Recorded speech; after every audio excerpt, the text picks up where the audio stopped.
12 തോട്ടിയും തരാന്ന് പറഞ്ഞാലും ഇനി ഗൾഫിക്കില്ല എന്ന് പറഞ്ഞിട്ടാണ് ഓനീ കഴിക്കണത്. മുത്തേ 3 ദിവസം മുന്നെയാണ് ബബ്ലു നാട്ടിൽ പോയത്. അത് നമുക്ക് വീഡിയോയിൽ കാണിച്ചു തരാൻ പറ്റിയില്ല, കുറച്ച് വീഡിയോസ് വേറെ ഇടാണ്ടായതുകൊണ്ട്. ബബ്ലുവിന് ഫ്ലൈറ്റിന്റെ ഉള്ളത്തെ ഫുഡ് ഇഷ്ടമല്ല എന്ന് പറഞ്ഞിട്ട് ജ്യൂസും കേക്കൊക്കെ മേടിച്ചിട്ടാണ് ഓൻ പോണത്. അങ്ങനെ എന്തായാലും ബബ്ലു ലഗേജ് ഒക്കെ എടുത്ത് കാറിന്റെ അടുത്തേക്ക് നീങ്ങുകയാണ് സുഹൃത്തുക്കളെ. അങ്ങനെ ഓനെ എയർപോർട്ട് കൊണ്ടാക്കാൻ നിസാർക്ക് കാറുമായി എത്തി. നമ്മളടുത്ത് പോയിട്ട് വരാന്നും പറഞ്ഞിട്ട് ഓൻ നമ്മളടുത്ത് മടങ്ങി. അങ്ങനെ അതൊക്കെ കഴിഞ്ഞ് ഇന്നലെ സബാഹ് നമ്മളടുത്ത് ഡ്രസ്സ് എടുക്കാൻ വന്നിക്കാണ്. ഡ്രസ്സ് എടുക്കാൻ വന്നത് വേറെ ഒന്നുമല്ല, സബാഹ് ഇന്നലെ പോകുന്നു. അങ്ങനെ ഡ്രസ്സൊക്കെ എടുത്തിട്ട് ഞങ്ങൾ നേരെ ഇനി ഫുഡ് കഴിക്കാൻ പോവാണ്. ഇനിയിപ്പോ വേറൊരു കഥ പറഞ്ഞുതരാം. ഇപ്പൊ ഇവിടെ 1 മാസമായിട്ട് വന്നിട്ടുള്ളൂ. 1 മാസത്തിന്റെ ഉള്ളിൽ ഓൻ ഈ ഉച്ചക്ക് ബിരിയാണി അല്ലാതെ കഴിച്ചില്ല. അതാണ് ഓന്റെ ഹൈ പ്രോട്ടീൻ ഫുഡ് എന്നാണ് നമ്മളെടുത്ത് ഓൻ പറഞ്ഞത്. പിന്നെ വേറൊരു കാര്യം കൂടി ഓൻ പറഞ്ഞു, 12 തോട്ടിയും തരാന്ന് പറഞ്ഞാലും ഇനി ഗൾഫിക്കില്ല എന്ന് പറഞ്ഞിട്ടാണ് ഓനീ കഴിക്കണത്. അങ്ങനെ അത് കഴിഞ്ഞിട്ട് ഇബന്നെ കൊണ്ടുപോകുന്നത് ഓന്റെ ഫോട്ടോ എടുക്കാൻ വേണ്ടിയിട്ടാണ്. ഇന്ന് ഓന്റെ ഫോട്ടോഷൂട്ടിന്റെ ഡേ ആണ് ഇത്ര. അങ്ങനെ ഓനക്ക് 4 ഫോട്ടോ എടുത്ത് കൊടുത്ത് നമ്മൾ നേരെ റൂമിൽ പോയി. സബാഹിന്റെ പെട്ടി കെട്ടാണ്ട് ഇന്ത്യർ ഇൻഷാദിന്റെ ഇടപെടൽ കാരണം പെട്ടികളൊക്കെ വളരെ മനോഹരമായി കെട്ടിക്കൊടുത്തു.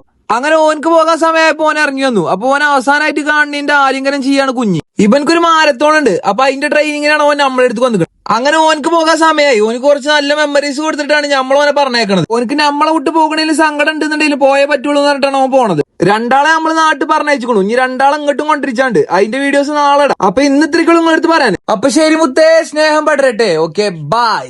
ആയിഷ ബിബിയാൾ മുഞ്ചിൽ ചമൈന്താനി ആനന്ദവേകുന്ന മുന്തും നിവാസുകൾ